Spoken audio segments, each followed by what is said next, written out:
Hello, everyone, and welcome to Week 2 of the OSU Preview Podcast. I'm your host, Alex Dusky, and today I am joined by Asa Lucas and Jace Andrews. Guys, how are you doing today? You know, I am doing very well. College football is here again. I don't have to wake up and worry about not watching any beautiful games, so I'm in a good mood today. Oh, I'm in a very good mood, and there's so many good games this week and today. I tell you, last week was good. This week's going to be great. Are you ready for some Longhorn football to upset Alabama, Jace? I'm telling you, no. not going to happen. Nick Saban would not let that happen. Alabama fans would Bryce riot. Young is not going to let that They happen. said the same thing in College Station a year ago. Yeah, why was that? We were at that game. Jason and I were at that game. I will say this, though. Texas and SEC opponents do not tend to go well. If you remember, Joe Burrow from 2019 headed into DKR, and let's just say he sliced up. What about the Sugar Bowl, Jace, from 2018? Oh, yeah, you mean when Sam Ellinger said, "We're back," and then they proceeded to not do anything. All right, well, we'll get to the Big 12 in a second, but let's talk about the Cowboys' win over Central Michigan last week. We kind of snuck by them in the fourth quarter, 58-44. Some general highlights are that Mike Gundy got his 150th win as head coach. The Cowboys were up 51-22 going into the fourth quarter, so obviously let up some big points then. But a big point of emphasis is that the Cowboys had 44 points at halftime, and that was the highest total halftime score since they scored 49 points against Pittsburgh in September of 2017. Guys, what were your big takeaways from Thursday's game? I think this Oklahoma State team has other problems flipped. It's really kind of strange. We had this defensive-minded team, and then now I love watching the offense. Mm-hmm. I'll say this. I'm a big fan of Big 12 football. I'm a big fan of offense. And the 2017 team that you mentioned was the last time that OSU had that Big 12 type offense where it was speed, run and gun, a quarterback who could sling it, Mason Rudolph. And they just looked stellar in that first half. Obviously, only the one touchdown going into the second half. But I like our offense. I like our quarterback, and our receiving core from top to bottom is good. There is no clear number one, but that's probably a good thing this year because then you're not going to have the defensive mind like, okay, He's if we cover, go for Tamar exactly. in the corner end zone. Well, and what's funny is they knew that and still couldn't cover it last year. So imagine not having an idea this year. So we can't have a good offense without a stellar quarterback. So let's kind of analyze Spencer Sanders' performance. Now, if you listened to our podcast last week, I made a comment about how he's one of the most winningest quarterbacks. I do have the exact stat. Now, adding on last weekend's win, Spencer Sanders has 25 wins as a starting quarterback. He is third in Cowboy football history behind Mike Gundy, who has 28 wins, and Mason Rudolph with 32. So he only needs 7 more wins this season to tie and 8 to become the most winningest starting quarterback.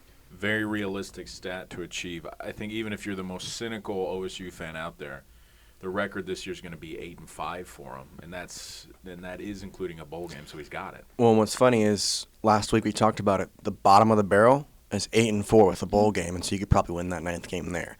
I really think that's possible, and Spencer looks like a guy who could do that. I mean, if you just look at the first half of this past week's game, 300 passing yards plus, 3 passing touchdowns, 2 rushing touchdowns. I want to add on that at halftime, Spencer Sanders was responsible for 370 of OSU's 393 total yards. So in the first half of OSU football, only 23 yards were not from Spencer Sanders. Well, and I'll say this. That stat I just mentioned, 300 passing yards, 3 passing touchdowns, 2 rushing touchdowns. Well, there's only one other quarterback in Big 12 history that has gotten that stat. Who do you think that is? You know, I'm proud to say as a Big 12 expert, I'm very knowledgeable of football. And I got to go. My gut is telling me Patrick Mahomes. You would be correct. He did that a couple of years ago with the Oklahoma and Texas Tech game. But, yeah, that's pretty impressive when you have your name next to one of the most prolific NFL passers. So those who know me, every year with fantasy football, for like probably the last 6 years, how long has Patrick been in the league? Not 6 Not years. 6. Not 6. Okay. I was about to say, I think 6 years ago is when we had that. At least 3 years. Yeah. At least since my At least my three. time at Oklahoma State, I have drafted Patrick Mahomes first round of my fantasy draft as my starting quarterback. So you're telling me that when Spencer Sanders has established himself as a starting quarterback in the NFL, I should draft him then too? Yeah, you can draft him in the XFL draft. Whoa. I think Spencer can make it. He'll be there, but my problem is I feel like he may be a Mason Rudolph type where he's just that backup guy that we always see. So he's a good guy, and he's a good quarterback. Unfortunately, Oklahoma State's type of offense, and especially Spencer Sanders' type of offense, doesn't necessarily translate that well into the NFL. The only person who's really made that work has been Lamar Jackson. Mm-hmm. Not to say that Spencer can't do that. And after that first game, I mean, he plays that way for the rest of the season. I would be hard-pressed to say he's not in New York for the Heisman voting. So for those of you at home that don't know, all three of us were at the game, but in different capacities. Mm-hmm. Jace was up top spotting, and Alex and I were sitting next to each other in the stands. It was like first row. We had In the great first row. seats. Yeah, we were rushing it. It was great. John Paul Richardson's touchdown was right in front of me. I got it all on video. The first Some touchdown. really good phone video of the whole thing. But there was a couple fans to us to the right, and this all tie into Spencer Sanders. Don't worry, it's all connected. I was making some friends with him, some tipsy frat boys, and one of them we were just talking, and he still didn't believe in Spencer Sanders. And even though last year we won Bedlam, that was great. We should have won the Big 12 championship, but we didn't. Fiesta Bowl. And we won the Fiesta Bowl. He leads. I still think there is a lack of appreciation for Spencer Sanders for some OSU fans. He hasn't won everybody over yet. Here's what I'll say, and I said it last week. I can understand you saying that last year. You have Shane in the backfield right behind him who played this well. Year, who do we have? Exactly. You have, I know I agree. Garrett Rangel is going to be good. He's But going to be not good. right now. Correct. Same He's with also Gunner. not the second string. Correct. It's Gunner. So some more Spencer Sanders facts getting back into Cowboy last week. He is the first Cowboy of all positions responsible for 6 touchdowns in one game since Taylor Cornelius in November of 2018. He threw for 4, ran for 2. He had a career-high 406 passing yards, and he is now the 5th quarterback in program history to surpass 7,000 career passing yards. That's great. And it helps when you have a ton of wide receivers to throw to. I mean, he had 4 guys last week catch a touchdown, and not to mention a guy who really stepped up, Braden Johnson. 6 receptions, 133 yards, 1 touchdown, including a 45-yard pass catch. He looked like the real deal, and if Spencer can kind of lean on him as a deep threat but also kind of that slant-type route, he's got a real good shot to be a number 1 type of guy.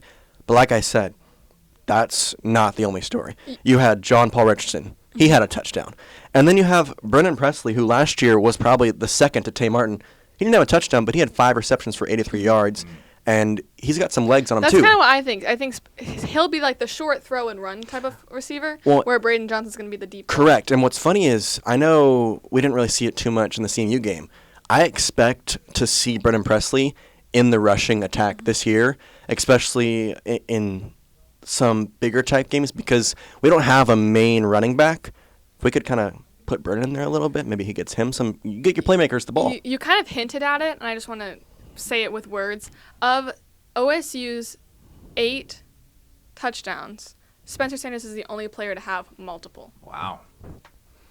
That's interesting. You're happy to hear that your quarterback is involved in so many touchdowns, but that's kind of scary in the sense that if Spencer does get hurt, we're relying on what him can you do? heavily. Because Dominic Richardson, he had a good performance. He had 9 carries, 61 yards, a touchdown. But it didn't seem like any of our running backs really stood out to me personally. This team is a very different team than last year, but I like it. Something big, obviously, with the Cowboy team is our defense, something different from last year. Yes. We did get our first safety since November 2020 against Texas Tech. In last week's podcast, we talked about Lou Nichols from the Chippewas, and he led the FBS in rushes last year. Our defense in the first half held him to only 34 yards on 17 carries, and we snapped his 8-game streak of 100 rushing yard games. So that's kind of a big pat on the back for the defense. Jason Taylor had a career-high 9 tackles, and the player that kind of stood out to me the most is Mason Cobb. He's a junior linebacker who saw action in 6 games last season. He led the team with 11 total tackles, 8 of them being solo, and he had 2.5 tackles for loss. What stood out to you guys from the defense? I'm glad you alluded to Mason Cobb. He was definitely a player whose name I'm going to now notice. It stuck out. He was all over the field making a lot of impressive tackles and plays. However, I think we saw a little bit of our kryptonite when it came to red zone defense, especially with a lot of those 2-point conversions. It seemed like Cobb was getting a little bit confused. Do you mean 2-yard conversion? 2-point conversions, sorry. So Central Michigan was attempting these 2-point conversions after they scored. Sorry. And they got a lot more than they should have. It just seemed, and a lot of them are slants, and just our linebackers are getting caught off guard. So that makes me a little nervous. And that's kind of what we talked about last year. Like, while we do have these familiar faces, like Mason Cobb, he didn't get playing time last year because we had such strong defensive guys like Malcolm Rodriguez and Devin Harper. So we hinted at it last week. Although they, were on the team last year, we might not see them, they were still learning underneath these players. There's a lot of good to take away from the defense, and there's a lot of bad things that we want to fix. Some unknowns, especially the pass rush. Correct. So the best thing that I saw is our defensive line is not only good, it's great, but it also has some depth. You talk about Trace Ford being on your bench along with Colin Oliver. Mm-hmm. Those guys are 2 guys who could easily be in the NFL in a couple of years. Mm-hmm. They've got size, speed. Both of those guys are really good. They're not even starting. Now, our secondary is where the question marks come in because you mentioned Jason Teller, and while it's good he has that high in tackles, 9, he's a safety. You don't really want your safety to have that amount of tackles. The pass deflection that he had was also a great addition to see. Didn't have too many of those last year. Getting one in the first game is great. A lot of question marks in the secondary. We didn't have any safeties last year. 2020 was the No. He was a safety. No. Sorry. He was a safety. We didn't get a safety. Sorry. Yeah, no, but I think our secondary is the problem right now. But they will get better. Jabbar Muhammad, Corey Black, both talented guys. Just needed a game under their feet, that's what I think. So, looking ahead to tonight's game, the Cowboys host the Arizona State Sun Devils for the first time since 1991. The last meeting was in Tempe in 1993. So, neither coach has played the other team. The Cowboys moved up to 11 in the rankings. ASU is unranked, but they are coming off of a 40-3 home win over Northern Arizona University. Asa, what are your, general thoughts on this Sun Devils team? It's hard to take away a lot of notes against an NAU team, especially their defense. I mean, historically, NAU hasn't been relevant at all until last year when they upset Arizona, and that was the first time in over 100 years that NAU beat Arizona. But what I did notice is this is going to be a very different game for the Cowboys. Emery Jones, he likes to scramble. Their running back, Valade, he's a very good rusher. So you got a team that's a lot more run-heavy rather than the pass-heavy Chippewas. The 2 players that you mentioned, quarterback Emery Jones is a Florida transfer. Last week he was 13 for 18 with 152 yards, and he rushed for a touchdown. Last season at Florida, he started 12 of 13 games, so he has some pretty big SEC experience. And the running back, Xavier Valade, is a transfer from Wyoming. And last season with the Wyoming Cowboys, he rushed for over 1,000 yards and had 233 passing yards. Those 2 players are going to be tough to stop, but like Asa said, it's going to be very different, but I think that's a good thing. Last game at CMU, we saw that it was a pass-heavy offense, and our defense kind of struggled with a little bit. Well, this time it's a rush-heavy offense, which we should, in theory, do very well at. Mm-hmm. I like that it's testing our defense on both sides of the offensive scheme, the passing and the running, and especially with a scrambling quarterback, it doesn't mean the secondary gets a night off because he's going to drop back and wait for it, but you got to watch that quarterback because he could take off and you're following a receiver 150 yards on the field. All of a sudden, Emery's taking off for a 50-yard rush. There's a lot of stuff that could happen, and I want to see our defense strive in that. If there is a ASU fan that somehow snuck into this podcast and is listening, I'll give you one thing to be hopeful about. You are on the road. This is an Arizona State team that has not found their rhythm, their motivation to play, their kind of identity as a team.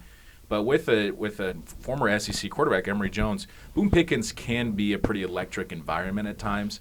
I think there are going to be a lot of fans at this one, more than the CMU game, because we're getting more and more to the football season. Oklahoma State's looking good. But our environment should not affect Emery Jones that much. He should be able – he's going to be able to handle this environment pretty well. So I'll give you a little bit of hope there for the ASU faithful. Well, and ASU has kind of had a quarterback rotation the past couple of months trying to figure out who was going to be the starter. You had Jane Daniels last year. He's an LSU quarterback now. They need a couple transfers. You have Emery Jones coming in from Florida. And then you got Paul Tyson, who came in from Alabama. They had a quarterback battle, and Emery did end up winning that one, which is probably a sore eye to see that he beat out an Alabama-level guy. But it probably kick the trash can. It probably is something for the OSU defense to watch out for because they have a backup. So it's not like Emery is the only thing. I doubt that we'll see any Paul Tyson, but this team is very knowledgeable on the offensive scheme with Herm at the helm. Hey, so you mentioned seeing some more fans than we saw in last week's game against the Chippewas. The final attendance from the CMU game was 53,808. BPS holds 60,000. I believe with the Bedlam game we got up to about 63,000. There was definitely some standing room. I definitely didn't have a seat. I'll tell you that. So earlier in the game, I don't think we saw that many fans probably until halftime, to be honest. Like, the stadium felt empty, but it was still so loud, so electric. So if we can get more fans in there, that can kind of shake up the Sun Devils. Texas. This year's Texas. That homecoming game. Well, even last year's homecoming game against Kansas. Correct. That was packed. I couldn't get a spot in the student section. I could not sit down. I had to sit on the staircase. Like, the only game that I really understand that we didn't have a lot of people at was the TCU game. We won that game by like 70. It was like 63-7. Correct. Yeah. It was a blowout win. Something that I think just kind of from the Sun Devils as a whole, they have a strong rushing attack, as we mentioned, and with Emery Jones' ability to get rid of the ball quickly, I think that can cause some problems for the Cowboys' defense. However, like what we're seeing from OSU, ASU has a lot of new faces on their defense, so we're kind of seeing two teams still trying to figure out a lot of aspects of football. When Xavier Valladay, you mentioned him, the transfer from Wyoming. A quick trivia question: there's a very big NFL player that went to Wyoming. Do you know who he is? Josh Allen. Correct. I figured you know that one pretty quickly. Ace was on top of that. Hey, that he looked pretty good 2 nights ago in that Thursday game. Yeah. Anyway, Xavier. While we're talking about that game, did you guys see Matt Stafford tackle after he threw the interception? Yeah, that was really funny. That was funny. That was pretty funny. Hey, he did a pretty good job. He did. A nice clean form tackle. He did kind of get landed on. Yeah. Anyway, Xavier Valladay, he's going to be a guy to watch out for. It's just like Lewis Nichols, though. If we can continue to kind of keep him down, this is going to be a really big win for Oklahoma State, because if the rushing attack is the same as last week, I don't know if ASU scores more than 20. And they are, if we can't stop them in the red zone, just for a note, we got to throw it out there. Carter Brown, 4 for 4 on the season. He's 2 for 2 on field goals from the 40 to 49-yard range. So he's got a pretty good leg. When I like our offense against this defense, there's only really one guy to watch out for, and it's Merlin Robinson. He had 3 interceptions last year at the linebacker position, one of those being a pick 6. Otherwise, besides that, not too many faces to watch out for. Kyle Sowell, the linebacker, who had an interception in this. He did, but again, I'm not looking at the Northern Arizona game really at all. What about Chris Edmonds, the defensive back, who also had an interception? Again, I'm not really looking at that game. Here's my thing is Spencer Sanders looked so comfortable on the field. He was protective of the ball. He didn't make those throws that we've seen before. There were probably 2 tipped passes that could have been interceptions, and it didn't rattle him. Like, that's something that we'd see. Like, even if someone didn't catch the ball, but it was a close call, then Spencer would be like, you could see it on his face that he wasn't. He's been an emotional player. That's his strength and his weakness. But now it seems like he has emotion, but he doesn't get rattled. Here's what I think. I think he trusts his O-line more than ever this year. Because for the past 3 years that he's been here, that O-line has been a merry-go-round of people. Mm-hmm. It's been different guys each year. This year, it's a multiple amount of same guys, and this past game showed it. The O-line only allowed 1 sack and 5 tackles for loss. That's pretty good. Considering last year, there was a lot more of that. There was a lot more of Spencer kind of feeling uncomfortable, scrambling out of the way, having to throw a bunch of passes that he probably won't this year. Agreed. I do want to add on, Asa, you talk about the kicker.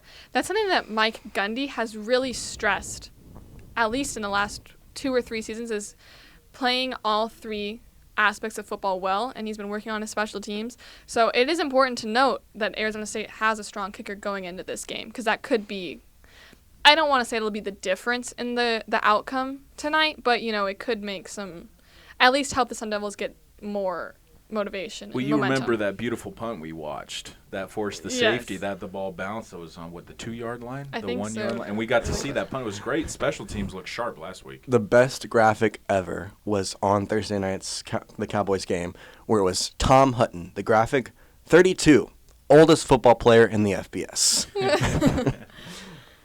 So before we get into our predictions for tonight's game, let's take a look around the Big 12 conference. The Big 12 went 9-1 last week, the only loss being West Virginia to Pittsburgh. And West Virginia should not have punted it. Should have gone. And an interesting fact is that the SEC only had one loss as well, and that was LSU's game. So what are your guys' takeaways from the Big 12, looking out for this week, kind of just thoughts? Lot to look for this week, I think, more than last week. Baylor looks good. You got a couple of quarterbacks there with Blake Shapen and Kyron Drones, who both can compete, which, if you remember from last year, they had to use 2 quarterbacks, especially in the Big 12 championship. So that's always a sight to see that they again have 2 that can really play. Obviously, Albany is not a tough opponent, so the 69-10 score is nothing to look at. Everything from last week you kind of have to take with a grain of salt. Correct. Now, what I won't take with a grain of salt is Blake Shapen being perfect in the first half with his passes. I mean, that's just something that you really, like. And I won't take it with a grain of salt how Oklahoma looked dominant. They always do. And it's frustrating as an OSU fan to just watch Oklahoma normally come out and always blow out their non-conference opponents. So Oklahoma's looking sharp. I would say Kansas, got to win. You got to be happy about over that. Tennessee Tech. I have a couple high school classmates that attend there. And Kansas State, they also won. I mean, it's we're they looking good. Shut out USD. Granted, it is an FCS opponent, but still a 34-0 win at home has got to give them some momentum.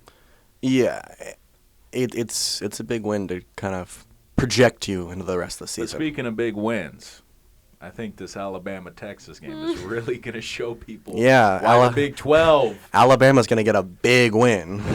I don't know if you guys saw it, but it was an Austin meteorologist that was predicting a flash flood warning for Austin because of all the tears that are going to happen when Alabama beats them. I heard a rumor that the newscaster was from Alabama. Really? Is that true? I don't know. I didn't look it up, but I thought it was kind of funny that, Austin's paying his bills. And he's still. Well, here's the beauty of Big 12 football, especially when it comes to Texas. I will not be shocked at all going into halftime if Texas is only down by 3. If it's like 2017, Texas is down by 3, but then come second half, the game ends like 66 to 17. See, I'm the opposite way. I wouldn't be surprised if Alabama was up like 35-7 at the half, but then the game ends 51-41 or something like that. Okay. But opposite. Which makes more sense to you, Alex? I think Alabama's gonna have a dominant win, winning by at least 20 points. I think that that's number more ASAs. Okay. They'll run away with it. That number is probably the number where I can see anything below that. Texas is in a good spot. Mm-hmm. It's Quinn Ewers' second game, and it's a huge game, so I want to see how he goes. But that's not the only big game in the Big 12. I mean, there's a lot of games that will tell us a lot. Kansas State, Missouri. That's going to tell us a lot about K-State. Texas Tech playing a ranked Houston team, although Houston, questionable if they should be ranked or not. What was that? Triple overtime? Double overtime? Triple. That was so much fun. I watched that with my little brother, and that drive to kick the field goal in overtime, I asked him, I was like, Ross, do you think they can come back with 15 seconds? He's like, no. And they kicked the field goal. I was like, this is great. And we all were watching as a family. And Kansas travels to Morgantown for their first conference kind of matchup. odd to have a Big 12 game so early on in their schedule, but I mean it's a good kind of indicator for Kansas. Are we looking a little more competitive this year or not? Correct, and the amount of points they scored last week, I wouldn't be surprised if it was more of a shootout than normally. Mm-hmm. But the big game that I'm looking at, other than Texas and Alabama, and Texas Alabama I'm looking at because is Texas going to lose by a lot or a little? Baylor BYU, I'm looking at is Baylor going to win or is Baylor going to lose? Because right now. BYU is favored correct. to win. Although BYU is favored, Baylor does have a better percentage to win. So according to ESPN's Power Football Index, Baylor has a 58% chance to win. However, the spread is for BYU by 3. Over-under is 53.5. That's so strange. But, if those of you gambling out there and betting on the game, go with Baylor. I think their offensive line is just so much more dominant and bigger than the BYU defensive line. There'll be a lot of scoring. I can't speak on Baylor's defensive behalf, but offensively, I think they're going to score a lot of points. I'm gonna give it to BYU. I think that they're traveling. They have the altitude change. It's a late game for Baylor. It's a 8:15 kick Mountain Time. So I don't know. I think if BYU doesn't win, they'll give up a good fight. I definitely can agree with what you're saying with going to Provo, Utah, playing in the altitude. It's going to be tough, but Baylor's got a good offense. Baylor's got a good defense. Baylor's got some good special teams. And as much as I hate to say it, they're one of the few all-around teams in the Big 12. And it's tough because we'll have to play them in a couple weeks. But this is also going to be a game to be like, okay, how good is Baylor actually? Because they looked great against Albany. All That's right, easy. you're talking too much about Baylor for an Oklahoma State podcast, sir. I'm just looking Let's get into back it. to the Big 12. Is that a Baylor tattoo, Jace? Oh, my gosh. So we kind of made our predictions for the Baylor BYU game. We got Asa going Baylor. I'm BYU. Jace. Baylor. All right, let's do the Texas-Alabama game. Who's going to win? Someone's got to believe in the Big 12 in this room, so I'm going to go with Texas when it comes to the go SEC. Bama, Roll Tide. What? Whoa. Okay, I didn't say sick 'em at least. Good gosh. Bama's not a Big 12 opponent. What is happening in this room right now? Do I hook 'em? Is that what No, I say? whoa. Did I'm you saying guys see Texas. how Oh Nick my- Saban didn't know that horns down is a penalty? Yeah, he thanked the reporter. He was like, thank you. The reporter said, so, Coach Saban, how have you told your players about the penalty? And he's like, what are you talking about? He's like, I did not know that, but I will address that with my team. Thank you. My thing is, I understand it's a Big 12 rule. Why is it going into The SEC? That shouldn't happen. Alex, can you link that clip with the audio when you post this? Yeah, I'll try and awesome. find it. Great.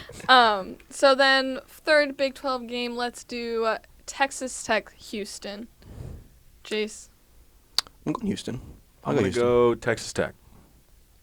Ooh. I'll do Texas Tech. I'll go with Tech. Nah. All right, getting back into the Cowboys game tonight. What are your guys' predictions? I will. I'll start. Hold on before you go. Right now the Cowboys have an 80% chance to win. The spread is 12.5 for the Cowboys, and the over/under is 57. Now go with your prediction. Okay, I'm gonna go Oklahoma State 41, ASU 31. I think it's gonna be a lot of high scoring. I think the quarterback scrambling that kind of worries me. I don't think we have the linebacker core experienced enough to watch over Jones and to make sure he doesn't take advantage of a kind of greener linebacker core. So Cowboys will not cover the spread. They will not cover the spread. But you're picking the over. over. But they're going over. Jace? I'm saying Cowboys cover the spread, and then also I'm going to take the over on that as well. But probably not for the reason y'all are both thinking, because I think OSU is going to dominate this game. I think the defense is going to come back, have a game that they are going to build off from last week, and be a lot better, especially against a rush-heavy offense. My prediction is probably going to be 47-20. 2 field goals for ASU, 2 field goals for OSU, and then 6 touchdowns for OSU, while there's only 2 for ASU. And I will say, I think they get both of those touchdowns. Well, 7, 14, 3, 3, 20. Right. And then OSU, 6 touchdowns to 41. 42. 42, sorry. Okay, so then 48. So 48. Okay, Correct, okay. my bad. We're sports majors here. Yeah, it's okay. forgot the math there. So I'm also going to go with the higher score just because, like we said, take with a grain of salt. But we did see a lot of high-scoring offenses from both teams. And like I said earlier, the defenses are still trying to figure everything out. I think OSU will cover barely, winning by 14. My final score is 42-28. So I think kind of like what we said with the Big 12, we should keep a tally of who has the closest score predictions. What does the winner get? What we should have that, and then now that when we say it out loud. Okay, I got an idea. Okay, what do you think? The winner, first of all, gets taken out for ice cream by one of the other podcast hosts. Agreed. Okay. And then on the last podcast, I'm sure we'll do a season recap, right? Right. Of course. The winner gets his or her picture posted on the Poke Report Twitter as the main one for that last. With a So little crown, you know. yeah, like you can pick any picture you want. We'll have the Poke Report logo or the OSU preview logo in the top corner and a little crown on top of the winner's head. I like it. I All support right. it. That's a good now bet. we got some incentive to make some good predictions. Yeah, I'm gonna change my hold on. Can I go back to that Texas Alabama game? All right. Well, that is all we have for the OSU preview. I'm Alex Dusky, joined by Asa Lucas, Jace Andrews. Turn your TVs to ESPN2 to watch the Cowboys take on the Sun Devils tonight.